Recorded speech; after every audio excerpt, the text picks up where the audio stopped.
Bienvenue au cœur de l'info sur France 24. Il est 19h à Paris. À la une de l'actualité, l'armée israélienne qui a déployé des chars dans Rafah.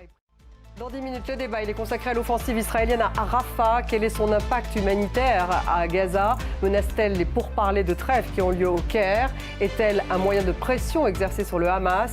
Voilà les questions que nous poserons à nos invités. Le débat, 19h10. L'armée israélienne a déployé des chars dans Rafah et pris le contrôle du passage frontalier avec l'Égypte. Et à Moscou, Vladimir Poutine a fait son discours d'investiture pour un 5e mandat. En pleine guerre contre l'Ukraine, le chef de l'État russe a promis aux Russes qu'ils vaincraient ensemble et sortiraient plus forts d'une période difficile, a-t-il dit. L'ambassadeur de France, d'ailleurs, à Moscou, a assisté à cette cérémonie en dépit d'une convocation la veille par les autorités russes. Paris a dénoncé une volonté d'intimidation de Moscou. Florent Rodeau. Et en Ukraine, le service de sécurité a annoncé avoir arrêté 2 agents opérant pour le compte de la Russie au sein de la garde nationale. Leur objectif, assassiner Volodymyr Zelensky.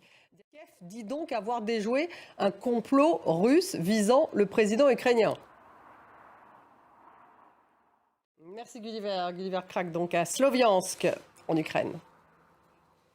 Deuxième jour de visite de Xi Jinping en France. Emmanuel Macron a emmené le président chinois dans les Pyrénées. Actualité africaine avec ce dépouillement qui se poursuit au Tchad au lendemain du scrutin de l'élection présidentielle. Merci d'avoir suivi. Dans quelques minutes, le débat est consacré à la guerre entre Israël et le Hamas, et en particulier à cette opération israélienne à Rafah. Quel est l'impact humanitaire de cette opération? Est-ce qu'elle menace les pourparlers de trêve qui ont lieu au Caire? Est-ce un moyen de pression contre le Hamas? Voilà les questions que nous allons poser à nos invités. C'est tout de suite.